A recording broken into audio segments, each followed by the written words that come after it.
Hey everyone, and welcome back to Practically Zero Waste, a podcast for making zero waste living as practical as possible. Today's episode features an awesome conversation with Toni Desrosiers, the founder of the beeswax wrap company Abeego. It's Canadian and it's amazing. Toni and I talk the company's product, the beauty of bees, and the systemic issue of undervaluing all that we have, including ourselves. So listen in because it's time to learn about humanity's vital need to begin keeping food alive. All right, so tell me a little bit about where your idea first began for Abeego. So my background is in holistic nutrition, and before I invented Abeego, I was studying as a nutritionist and working as a nutritionist. And one day I remember opening my fridge and looking at all the beautiful, fresh living food that I was consuming, and I just kind of made this connection that the food wrap that we were using to store it really didn't support the liveliness of the food.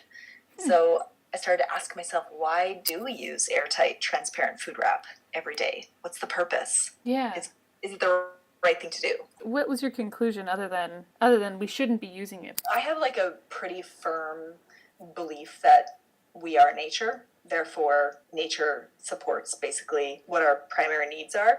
And what I recognized was that every single peel, rind, skin, shell that nature's ever created has been breathable and opaque. And there's actually no instance of airtight and transparent wrappings of any kind around any living organism on Earth. And so that was my motivation. Yeah, I guess the reason we have transparent food wrap comes from being able to see things in your fridge or your storage. That's why that's developed, but it wasn't with any benefit for the food. It wasn't with any preservation in mind other than being able to see it and wrap it up tight. Yeah, maybe. I mean, I feel like there is a history, I would almost call it a revisionist history that we've written about food wrap, and we've all grown up with food wrap, therefore we have this relationship to food wrap, and we believe that food wrap was invented to serve our current relationship to it. But the truth is, before the invention of plastic food wrap, people weren't wrapping food the way we do it today. Okay. They were right, like life was very different. We didn't have a lot of the habits that we have today that we now apply food wrap to. So food packaging, well before plastic wrap, was Tupperware, and Tupperware was never clear. Tupperware was always opaque. Right. It's amazing too to think, well, we're faced with this issue that food wrap isn't breathable. Well, what were people using before we had cling wrap, right? What were people using before? We weren't wrapping food. They were just eating it. We weren't consuming food the way we do today. We weren't going to Costco and buying more than we could consume in a short period. Somebody stored half a lemon in their fridge because in the part of the world where we have the luxury of storing a half a lemon, we quite frankly didn't have half a lemons. Like we were lucky to have oranges once a year.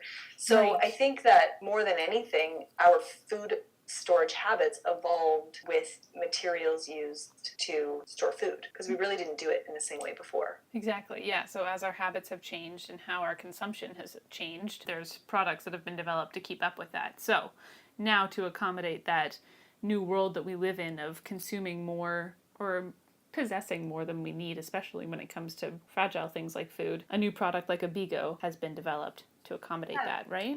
Yeah, absolutely. Our habits have changed, and when I created Abeego, I recognized that whatever was going to challenge the concept of plastic food wrap had to be as convenient as plastic food wrap, and that's, I think, where Abeego really stands out. It is super easy to use. You can wrap anything, you can cover anything, you can make all kinds of packages and shapes, and it's really only limited by your imagination and the food that you're wrapping. So I think that's why it stands so strong next to a product like cling film. That's so valuable, and a very big part of how to make zero waste accessible is to make it easy or to make it practical and straightforward for people. And so to start with, trying to replicate this new consumer item like plastic wrap in a breathable product like Abeego, it's important to be able to make that transition for people really easy, and I think that you've done that. So thank you. So the first prototypes of Abeego, did you always have this simple sheet in mind, or was there something else first? I always had the vision to make something as convenient as what we were used to doing in mind, but my first design, because when I invented Abeego, I set 5 rules for myself, and I I can never remember the fifth one in these calls, but they were that it had to be 100% plastic free. The ingredients had to be found in nature in their natural state, so they couldn't have been chemically altered in any way. Right. The ingredients had to be on the FDA food list and recognized as safe, and all ingredients had to have some kind of antibacterial quality, and they had to be used in a preservative way at some point in history. Those were kind of my 5 rules. Oh, that's neat. Yeah. The last one, that's neat. I hadn't heard of that or thought of that. Of it being used as a preservative at some point in history. Mm-hmm. Yeah, well, we've been on this earth for a really long time, and synthetics have only been here for what would be considered a blip in history. Seriously, yeah. You know, like very short amount of time that we've really been using synthetics, and we did everything naturally before. Yeah. Otherwise, we wouldn't have evolved to this point. Exactly. And like you said, it's just a blip. So looking back even a generation and a half ago, you're looking at all the different practices that were before disposables, just before this convenience culture. Mm-hmm. So you don't have to look that far to find all of these old ways of doing things that were equally as effective. Well, I mean, like, we have improved things, but there's always, plastic is a great invention, but it has its limits and it lasts forever. And so that's the problem with plastic, is that it's become too prolific and we can't keep up with being able to dispose of it. We can't dispose of it at all. So right. I think it's a completely mismanaged resource. yes. To be quite honest, I don't think that in my day-to-day, I'm not anti-plastic. Mm-hmm. I think the biggest problem with plastic is that we haven't seen it for its truest value, and we don't use it for the things where it's really going to make a positive impact. It's that convenience side. It's, you know, like all that garbage that we fill our homes with, all those trinkets and toys and dollar store things and all those little things that make us feel good for a second. Mm-hmm. Those are the problems with plastic. But there are some really significant altering improvements to humanity as a result of this material. Absolutely. Don't employ it properly. Yeah, and it's gone beyond what it was necessary to be used for, and we just have a pile of garbage now. Yes, we do. A lot of garbage kicking around. So you said that you started Abeego how many years ago? How long has it been a full-fledged company? 10 years. 10 years. Congratulations. Oh, right. You just had your big anniversary and everything on Instagram. We did. Yeah, we had our 10th birthday. Oh, lovely. It's nice to have a Canadian company doing so well. Thank you. Yeah, we have a lot of really incredible Canadian companies, especially in the social innovation, eco-friendly space. Canadians are actually moving a lot faster than many other places in the world. So did you grow up in Victoria as well? What was your childhood like, country or city? I'm actually from the prairies. I grew up in a bunch of little towns in and around, like kind of between Calgary and Edmonton. So I had a little bit of exposure to, you know, the farming community and the more like growing agricultural side of things. And then I also had exposure to business because my father owned a business and he was in the roofing industry and he was an inventor. So he created a lot of equipment that was used to make roofing more efficient. Okay. So you come from the entrepreneur business side of things and from a little bit of country as well. Did you guys have lots of things like gardens and property at all growing up? Actually, it's funny because I grow a garden now. I'm very into my garden, and growing up as a kid, we always had a garden, and we also had a cold cellar. Oh, wow. So, you know, when I watch, you know, people's carrots wither in their refrigerator after a week, it kind of blows my mind because we would pick all of our carrots in August and we'd be eating them in our cold cellar all winter long. That is amazing. See, and it's so funny and kind of sad and embarrassing to be like, how does a cold cellar work that's different from a fridge? But I'm going to ask it. How do I do it? Well, so here's the thing. Your cold cellar is also not airtight. It's breathable.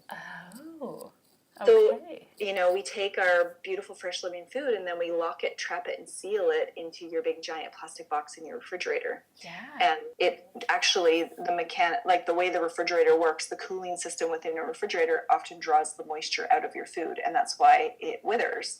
And so that's one of the benefits of using Abeego in the refrigerator is it acts as it's a protective layer for food that doesn't have a thick enough skin to protect itself from losing moisture too quickly. But the difference with a cold cellar is it's just cooled because it's underground. It's not super, super cold. and food just doesn't lose moisture as quickly. There's probably certain temperatures, like our cold cellar was quite bare, like it was bare ground. Okay. Like the walls were exposed and there was a concrete floor, but everything else was kind of like dirt walls. But I mean, we had everything in there from like potatoes, turnips, onions, carrots, like every root vegetable that we would have harvested for that season would be in the cold cellar all winter. Yeah, that's amazing. And that is my dream. It is pretty cool. So you don't have beekeeping or bees at all in your background. It's not like that was something that was part of childhood as well that has been like, that's why I want to use beeswax in my product. No, there was no like actual beeswax related things from my childhood. I've always had a pretty interesting relationship with bees. What does and that I think mean? that's just, bees have always just come to me. They'll land on me. They'll spend 5 minutes just exploring my skin, and it's been like that ever since I was a child. And even when I've been out with Abeego, it's quite often that a bee will just come and sit on me somewhere.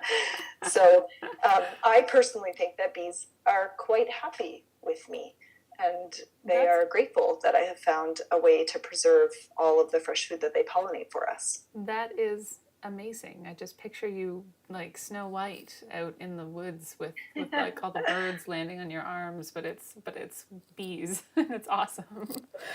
To have that connection with the producers of your main material is really beautiful. There's lots and lots of good things about beeswax, but what were some of the main properties of beeswax that made you want to choose that as the main material for Abeego? I mean, to be quite honest, the beeswax doesn't work by itself. I mean, beeswax was my first pick because I knew it as a waterproofing material, but it has its limitations as a material. It's not the secret sauce to Abeego. It's just one of the ingredients. On its own, it has a very low melting point. It cracks very easily. You can almost be quite wasteful with it if you're only using beeswax. Okay. I almost gave up on making the product actually at one point because I was stuck in this loop of just using beeswax, and it wasn't working the way that I wanted it to work. And there was a moment where I was like, okay, well, this can't possibly work. Right. Yeah. So I started to look at how the other ingredients would support the beeswax, basically. So you had to experiment with other oils. What is the jojoba oil? Is that one of your ingredients? Is that how it's pronounced? It's pronounced jojoba oil. Okay. Yeah. Good. Yeah. That's okay. That's a pretty common mistake. Yes. Yeah, so we use a beeswax, a jojoba oil, and tree resin. And there's a very particular formula that we use of those ingredients that achieve what we do. Your product has inspired so many DIY projects and also lots of different people at local markets are able to sell beeswax wrap. I love supporting those too, but I gotta say it doesn't hold up to Abeego. And so you guys must have been developing, obviously you've been doing this for 10 years. You've got a big system in place. You have your secret recipe, and all of those things would help find the exact balance that you need. But yeah, all the other kinds of beeswax wrap that I've tried all crack. Yes, they will. Far too soon. Yeah. I mean, there's a lot of variables to that. And I think it really comes down to knowing why you're making something. And that's the difference of pioneering a space is I know very specifically why I make what I make and what I'm trying to achieve by that, not just what I'm making. And so if I just kind of looked at other ideas of what people were making, I could probably kind of innovate those mistakes in as well. Right. So I think that's what really sets us apart. I mean, early in the days of Abeego, I made the very conscious decision to tell people what the ingredients were. So I always expected this to be very inspirational later. Oh yeah, it's awesome. Yeah, I felt it was really important for people to know what was touching their food. You know, we have a lot of secrets in this world, and that was something that was important to me. There's something about beeswax that's kind of antibacterial. Can you tell me more about that? There is antibacterial, antimicrobial, or antifungal properties of all of the ingredients that I use. Wow. What's very, very cool about Abeego, and to my knowledge, I'm the only brand that's ever been tested in this way, is that our formula has actually been tested for its antibacterial properties in relation to each individual ingredient. And while beeswax has antibacterial properties, it actually doesn't have the ability to kill bacteria that you would find in food spoilage, like salmonella, for example, at the same rate that my formula does. There's some kind of synergistic thing that happens with those two ingredients that are much stronger than beeswax on its own. And even the microbiologist that tested it was quite surprised. He conducted the testing twice as a result. That's incredible. And was that born out of some knowledge that you had, or just years of experimenting with this intention of trying to become antibacterial, or how did you come up with that? You know what? I think that the fact that my formula is as strong as it was wasn't necessarily designed in that way. It's a little bit of a fluke that those ingredients work together to have that property. But I think if we really look around to nature, we can see that over and over and over again, where one isolated material isn't as strong as many together. That is very true, and I think in Michael Pollan's book, In Defense of Food, he does talk about the connection between all the different vitamins and minerals and nutrients and all of the fiber and everything in a single piece of food that work together to have a positive result as a whole, as opposed to isolating any one of those individual things and trying to get the benefits from it that way. So I like that how all of your materials just kind of naturally work together and kind of lucked out. Definitely. Is there any sort of intention with Abeego trying to work towards a positive impact on the global bee population and all those wild bees that are having a rough time with all the pesticides lately? Yes, absolutely. I mean, whenever I look at issues around sustainability, it always comes back to systematic issues. It's very rarely one thing. Like, we do not have a bee problem. We do not have a food problem. We do not have like individual problems. We have an agricultural systemic problem. If you want healthy bees, you need to create healthy agricultural systems. And unfortunately, we can't have one without the other. And our agricultural systems are quite destructive. They're not in sync with nature. So that's one part of it. The other side that I always like to remind people when they're talking about, the health of our bees, we quite selfishly ask them as part of nature to pollinate all of the fresh food that we consume. Yeah. Whether it's a honeybee or a wild bee, all of that beautiful fresh food is being pollinated by an insect. Yet, we're very comfortable in society to throw 50% of that food away. Ugh, an awful feeling. This is the challenge for me. Like, every single one of us has the power to make an incredible impact on the health of bees. Yeah. With really simple acts in the home. And the first thing is we need to stop throwing away so much food. And that's where I think that Abeego really fits into the overall cycle of things. And it's, bees are part of our food system. They don't live outside of our food system. They are part of our food system. And if we're going to save the bees, we need to think about it from a holistic perspective versus just like isolating out, kind of like Michael Pollan and the nutrients in an apple. They all work together. It's part of the apple system. The bees, agriculture, beeswax, the whole thing is part of the same system. That's so helpful too, to look at it from a step-by-step perspective for people who are trying to, like, what can I do to help the bees? It's not just about helping the bees specifically. It's about just taking a fresh perspective on this entire industry of waste or this life of consuming and wasting food, and instead be able to say, okay, I can start preventing food waste on a personal level and in my own home, and that is going to stop putting such a drain on the bees that need to pollinate and produce all of this food for us. Totally.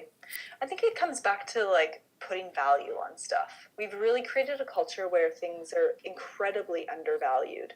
And we undervalue our food by comfortably throwing a lot of it in the garbage. We undervalue our stuff by never wanting to pay what things are actually worth. And in essence, we undervalue ourselves and we undervalue our fullest potential in this world because we have a value problem. Mm-hmm. I love that. The sense of it doesn't matter if I waste anything because I can always get more. And it's this naive idea that we're never going to run out of resources. We're never going to run out of food. I'm never going to run out of money for food or for more cheap electronics or clothing. We need to start putting more value on things that we have and preventing decay and preventing waste. One of those ways is to know how to properly store your food, whether it's Abeego wrapping it up or, I don't know, there's so many different ways to store things in your fridge because that's what we have to use to keep them alive for longer. Do you have other tips for that sort of thing? The only one that comes to mind is sticking celery in a glass of water or something like that. But yeah, I mean, there's lots of ways to make food look really alive, but it doesn't necessarily mean that the nutritional value is there. So with Abeego, because my background comes from nutrition, I don't just think about, like, how long can I make that food look good?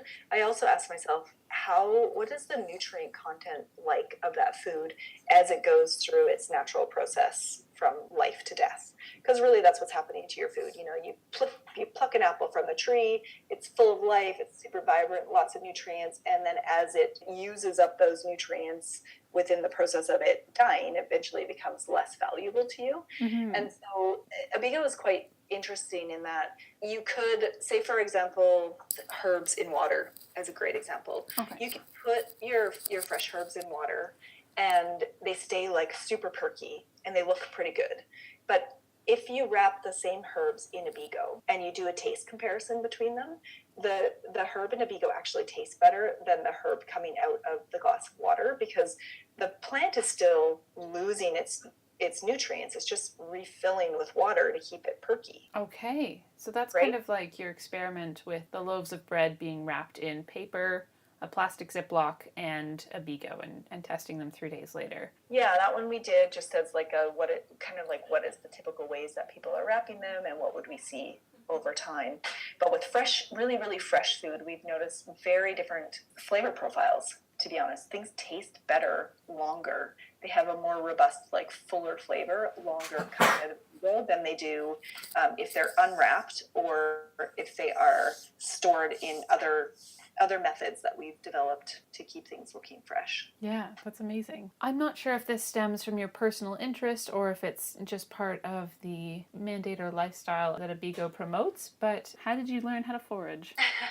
Sure. So the mission behind Abeego is to keep food alive. And in the wrapping side of Abeego, it's quite frankly like keep it fresh and living so that you can eat it. But the other side of it is keeping food alive through kind of like this generational knowledge that we're losing really quickly.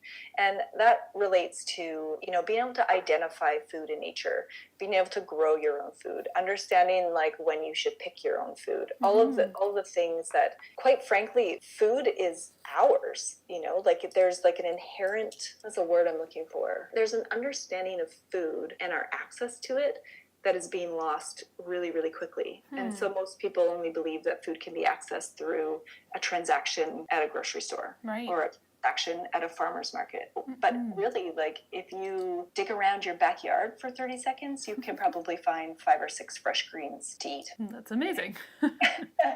And so, that's part of Keep Food Alive where I'm really passionate about educating people in the way so that they can put food back in their hands. Because I think once we put food back in our hands, that's where we're really going to see major changes in the agricultural system. And then we're going to see really big shifts in the world. But I also think that it just comes from my childhood. My mom was very much a naturalist. She was a herbalist. I don't remember a single walk we went on in the mountains that didn't end up in tasting random berries or her, like teaching us about different greens that were edible or things like that. So from a child, we were always looking at fresh living food. And even as an adult today, I feel it's very important for me, especially I live in Victoria. It's an earthquake zone. And God forbid there's ever an earthquake. I feel it's my absolute duty to be able to find food. That's amazing. This is this beautiful self-sufficiency as well. You wouldn't have even thought of when you're thinking about a product and how it makes you value things more. And even you were saying to be able to find food, but to be able to grow your own food too. I know that when I grow things in my garden, when I produced a sweet potato from a little plant in a pot. It was the most exciting thing, and I almost didn't want to use that in any cooking because I was so proud of it. And so if people put more, I obviously did because otherwise it'd be wasteful, but like I was so proud of being able to provide for myself, provide this one potato, that's all that grew. And you put more value on things if you put the effort in and you maintained it from the beginning and watered it and grew it from seed and stuff. And so yeah, absolutely. I try to teach that to my daughter, so I kind of work that into our year. And so every year I will let one plant go to seed, and Parker and I will collect the seeds, and then the next year we plant them, and so that she can see that there's a cycle. Because what kind of blows me away, especially like in the gardening world, and that we live in this mindset of scarcity. But if you look at how many seeds one plant of parsley produces, we actually live in a world of incredible abundance. We just don't utilize it properly. We just don't put value on it, but it's all there. Oh, absolutely. My one basil plant has produced probably hundreds of seeds. Yeah. It's amazing. I could make a forest of basil from one plant. Yes. You have hundreds of basil plants. You have 100 of basil tomato salads. All the pesto I could ever want. That's right. So just from growing up, you were able to learn all the kinds of things that you can eat in nature and things that you probably shouldn't eat in nature. Was there any like encounters with things that you shouldn't have eaten? My mother was notorious for trying things that she probably shouldn't have tried, and so I've been, she's never gotten sick or anything, but she was always careful that we weren't trying the same things as she was. So I try not to do that in front of my daughter. I'm usually quite careful with what I taste in nature, but if I can identify the plant, I don't usually put it in my mouth until I can identify it. Right. I would love to be able to forage for mushrooms. I think that is my top foraging goal. Yeah, it's very exciting. Yes. Just be so useful. There's so many out there, and you're just like, can I eat that? It's just growing on someone's lawn, but right. Exactly. It's awesome. But once you learn things, that's proof that you can forage in the city, forage wherever you are. Mm-hmm. And a lot of the foraged food tastes so good. My favorite green is miner's lettuce, and so you should learn to identify miner's lettuce. I will. And you should eat it because it is the tastiest spring green ever. Do they have that on Ontario? Is that like a Canadian plant that's everywhere? I'm sure they do. It's just considered a weed everywhere. I mean, you can look it up and learn how to identify it and see if you can find it. It usually comes up early spring. It's like one of the first spring greens. That sounds very nice. I'm really looking forward to spring now. Yes. I have all winter to learn how to identify it. How about that? And then I'll be able to rummage around in the woods and see if I can find it. That's perfect. You have a big focus on sustainability in your company. Do you implement any other waste preventing practices at all? Yeah, we've actually always been zero waste. We say zero waste, but it's more like near zero waste. Yeah. Because at some point being zero waste turns into waste collection. So we employ our near zero policy in many different ways. The first thing that we always do is identify all the ways where waste could not be created in the first place. Ooh. So we make decisions around many of the sizes that we've selected for Abeego have been very thoughtfully planned based on how we would actually cut that out of a roll of fabric. Oh, that's Our awesome. packaging is all designed with a zero waste mindset. It's all recyclable. There's no plastic clear stickers. We select our partners with that mindset as well, sustainability and zero waste at the core of their company. So, for example, our beeswax renderer is actually completely solar powered. What? Yeah. That's awesome. Yeah. We also, anything that does become waste from Abeego, it's not actually an Abeego. We use it for fire starters, or we have a really cool product that we give out around the holidays called the solstice ball, which is just like a ball of Abeego that burns in this beautiful glowing ball of light. How do you light it? Abeego burns very nicely. It burns quite slow, and when it's pressed very compact, it burns for a very long time. Okay. So you just peel a little strand and light it, and it burns. options. That's awesome. I've only so far had one Abeego wrap. Like, I let something get really old in this wrap. And so some mold did get into the cracks of it. So instead of composting it, even though I know you can do that, I tried to make my own twists like you guys do. Oh, yeah. And stuck it in a candle mold and made a little beeswax candle with it. And yeah, it was awesome. It burned really well. As the wick. As the wick. Good. Yeah. And so there was beeswax as well. Mm-hmm. Okay, good. I know some people out there have seen our twist burning and they think that they can take their old Abeego and twist it up and burn it. Please don't do that. You really do need the fresh Abeego waste to burn like a candle. Otherwise, you're burning a piece of fabric with not enough wax on it. It'll burn very, very quickly and you could start a fire. Okay. See, there you go. Just a word to the wise. That is a very important fact that is good for us to know, because otherwise people who are like, I'm going to use it to every last drop of it, then yeah. They're going to like set their house on fire. Starter in that case. When you're ready to get rid of your Abeego, give it a nice send off by using it to start an actual fire other than burning like a candle. Like, do you find you're using a Abeego wrap to polish a table or something? Like, what's the weirdest thing you've done with an Abeego? What's the weirdest thing I've ever done? I mean, we use it in so many ways in our house. It's almost like our version of duct tape. Anytime we're doing something that, we're like, how are we going to make this work? It's usually Abeego. That's awesome.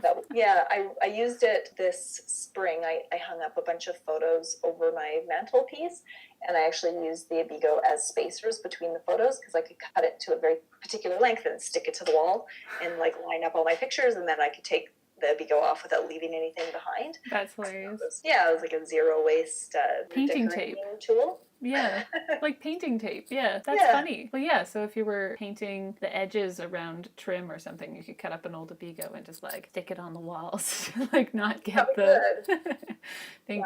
The other day, I was leaning a mirror up on my kitchen table against the wall, and I've had mirrors like just slide down and smash before, so I put some Abeego wraps underneath, and it was like a no-slip grip. Yes, that's awesome. That's for my daughter. We set up her tablet. If she's watching TV or something and eating breakfast or whatever random thing, we'll put a little Abeego under it so the tablet doesn't slip. Yeah. Or the little squares that kind of wrap your whole package of new Abeego sheets in a box. Mm-hmm. The little tiny square, I've seen people use that to wrap up the head of their toothbrush when they're traveling. Yes, it's very good for that. I travel with that as well. That is so clever. Or opening a jar that's hard to open. You just use one of the small ones and just go over top of the jar. A little bit of grip. Exactly.